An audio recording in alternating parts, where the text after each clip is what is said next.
Hello, good evening, happy Sunday. Welcome to the Trey Olds Radio Show. I'm Trey Olds. Thank you for joining us this evening. Today, my special guest is actor and voice actor Mr. Keith Szarabajka. Thank you, and join us in a minute. Okay, Mr. Szarabajka, my first question to you is, how did you become an actor? How did you get started being an actor? Well, I did it in high school, actually. A lot of it, in high school productions, and I was lucky that both my high schools had extensive drama programs, so I kind of fit into there. And I was too small to be an athlete until I was almost out of high school, so that's how I got into it. I just started acting, the actual... The first time when I really got into it, my second high school was I had just been suspended from school for cutting class. I was taking a French class, which unfortunately wasn't very stimulating, and it was like third period in the morning, and my junior year at John Hersey High School in Arlington Heights, Illinois, and I got caught and suspended from school, for cutting. And when I came back, they gave me a choice of either taking another course, dropping the French course or taking another course. And one of the choices that they gave me was a drama course. So I took that and I took off from there, Yeah, that's how I got started too in high school. I'm sorry? I said that's how I got started in acting too, from high school drama club and stuff. Yeah. So after that, did you go to theater? Did you start in theater? Did you do theater? Yes, I did. My first job was at the Organic Theater Company in Chicago, where I'd seen this beautiful production of Poe, about the life of Edgar Allan Poe, and when I was still in high school, and I happened to be home during the summer. I had a semester of college at Trinity University in San Antonio, Texas, where there was a very, very good drama program, and I was there on a theater scholarship. It was run by a man named Paul Baker, who also ran the Dallas Theater Center at the time. This was in 1972. And when I got home from there, I went back to my summer job, which was working for a materials analysis construction consulting firm, doing field and lab work for them, working for a friend of mine's stepfather. And one night, a bunch of my sister and a buddy and one of my high school drama teachers went to see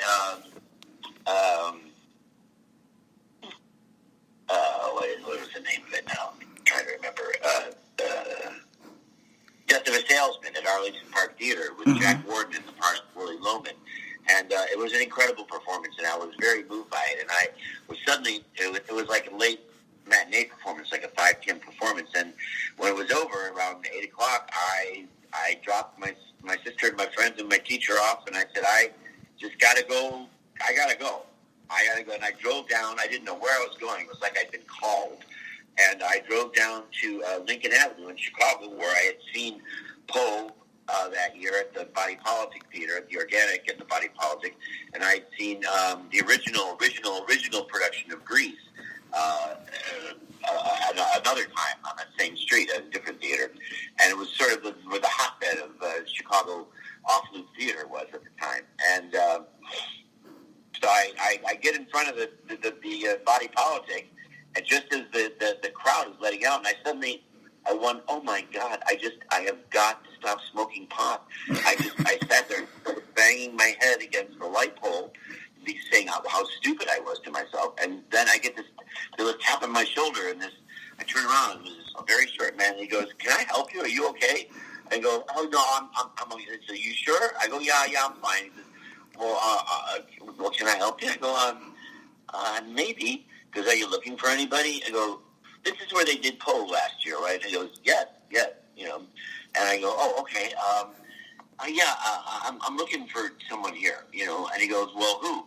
And he says, Stuart Gordon, who is the artistic director of the company, the Organic Theater. And I go, no, don't know him. And he goes, Lenny Kleinfeld, who had written this play Warp that they were doing at the time, which was a big success, but I'll get to that in a minute. Mm-hmm. And so, no, I don't know him. And he looks at me really strangely. He goes, Zazu Pitts. And I go, that's the one. Take me in to see her.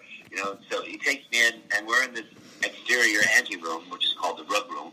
It's covered with bits of brightly covered rug. It was hippie days, 1972. Mm-hmm. And he goes, he says, Zazu Pitts isn't here. He says, what do you really want? And I said, well, I'm just home from college, and I was looking to be involved in the theater company, and I saw Poe here last year, and I just really loved it, and he goes, really? He goes, what's your name? I go, Keith Szarabajka. He goes, mine's Bill Norris. I go, that's nice. He says, I'm just going to call you Keith if you don't mind. I go, that's fine. So he goes, do you know what play we're doing now? And I go, well, I heard some friends of mine said that there was kind of a superhero thing, and it was like in outer space, and it was really fun, and they loved it. And there was this little guy who was jumping around. He looked kind of like Woody Allen and was acting like he was the Avenger of the universe, And he goes, well, that was me. And it turned out he had to step in for the original Lord Cumulus, who got injured. His name was Cecil O'Neill. And and that John Hurt had then come and picked up but wanted to leave. John Hurt, the actor who passed away a year ago. Oh, yeah. It was a very close friend of mine, a year and a half ago. And he goes, well, he said, do you act? I go, oh, yeah, I've been in like a bunch of stuff in high school and some in college and in community theater. And he goes, I got someone that I want you to meet. And I was in really good shape. I had long blonde hair, and I was very tan and very athletic looking, because I was swimming a mile a day and running, 4 miles a day. So I was in pretty good shape. And so anyway, he goes to the door in the anteroom and knocks on the green room door. And this door opens, and this cloud of pot smoke comes out. And this guy who looked kind of like Jerry Garcia looks me up and down and looks at Norris like, why are you bringing your tricks to me? And Bill Norris goes, Stuart Gordon, this is Keith. I can't pronounce his last name. Keith wants to audition for the Lower Lord Cumulus and more. And Stuart looks at me up and down. He goes, far out. Okay, come back and give me a 2-minute Shakespearean reading, And he goes, and then he turns back around and goes, and make it something militant. So, needless to say, I ended up getting hired. But John Hurt didn't leave, but I ended up being hired as the understudy and sort of as his understudy and as the company sort of stuntman. And I was there, and the show went to Broadway, and I went to Broadway with it. I actually got to do more performances on Broadway than John did, because he had an asthma attack after the reviews came out, in which Clive Barnes of the New York Times said that Warp was beautiful junk and you should go in high spirits and not actually high. So that was the start of my career, essentially, professionally.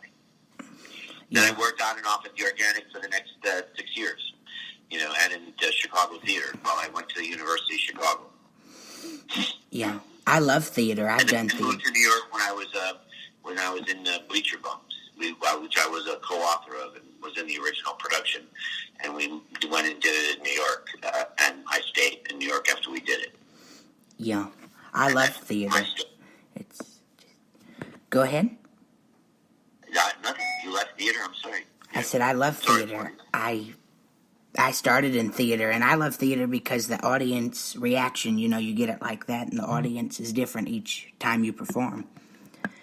Absolutely. Mm-hmm. Yeah. Do you still do theater? Oh, yeah. I run a small theater company here in Los Angeles. Oh, wow. Yeah. Called the Ensemble Studio Theater. I'm co-artistic director. Mm-hmm. My next question to you is... We do all new plays. What? I'm glad go ahead and trade. It's okay. Well, my next question to you is, what is the most challenging part or the most difficult part about being an actor? The most challenging part about is making a living, and I have managed to succeed in doing that, for 47 years. I didn't always work in theater. I had to work, in restaurants and stuff on and off until I would say until the early 80s, like 1982 was when I really started making enough money to really pay for everything. I mean, I'd done okay, in Chicago at the Organic, but, it was a small theater company, and sometimes we'd have big hits and we'd pay each other well. Other times, we didn't make so much money. But it was always trying to keep body and soul together, as my dad used to always say. And now, I do a variety of things. I write, plays. I direct plays. I help produce. I produce plays. I act from time to time. I still do a lot of acting, but I also do voiceovers. I do audio books. I work on a lot of video games. Oh, yeah. And I still do movies and TV, and I do theater from time to time. So, and now, that I've come of age, I get all my pensions from all my theatrical unions plus Social Security. So I actually, it's kind of like I'm a trust fund baby now. I actually have a guaranteed income. I hope it lasts. Yeah, so you've done it all. You've done voiceover, everything. Kinda, yeah. Do you have any upcoming projects in writing, voiceovers, or acting? Do you have any upcoming projects you can share? Well, there'll be the 15th season of Supernatural, Mm-hmm. And I've been in it for the last 4 seasons, so we'll see. I assume I'll be in it. They haven't made any promises yet, but other than the person who writes my stuff, who's also an executive producer, said that, oh yeah, you're not dead, you'll be back, So, okay. Have that. And I always have audiobooks, if you go on to Blackstone Audio, Inc., you'll see a number of books. I have about 90 to 100 audiobooks. Oh, wow. Plus I've been in probably 90 video games.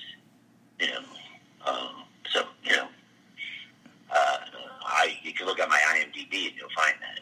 Yeah. That's where I know you from the video game work. I recognize your voice in all the video games. Yeah, well, sometimes I have a different voice, but it's usually me, Yeah. My next question to you is, what is your advice to people who want to become an actor? What is your advice to other people who chose the career you did? Is that my advice is I can only speak from my own experience. Is that I went and found a theater company whose work I loved, and I got myself involved with them, and that was my training ground for real, and that's where I learned how to do what it. I already knew how to act, but I learned how to really act. I learned how to do 8 shows a week. Sometimes we even would do more, at the Organic, because we do a lot of student matinees for different shows to make extra money. So it was a big, to me the deal is if you want to get involved, find a theater company, whose work you love, and just get involved with them, and hopefully good things will start happening for you, And then at some point in time when you feel you're ready, go to a bigger market like Chicago or New York or LA.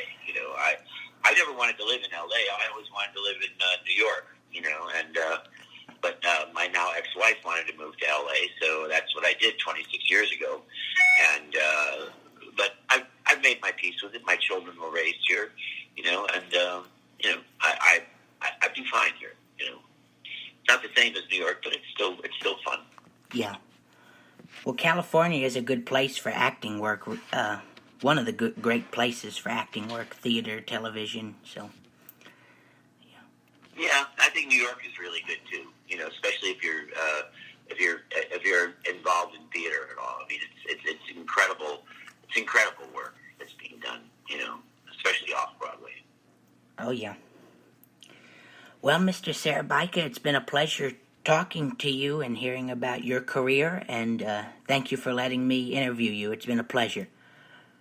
You're welcome, and have a great life. And I will send you an autograph photo now that I have your address. Okay, thank you very much. Have a good day. Okay. Thank you. Bye-bye. Bye-bye. And that was Mr. Keith Szarabajka, actor and voice actor. Thank you very much for listening. God bless you all, and thank you.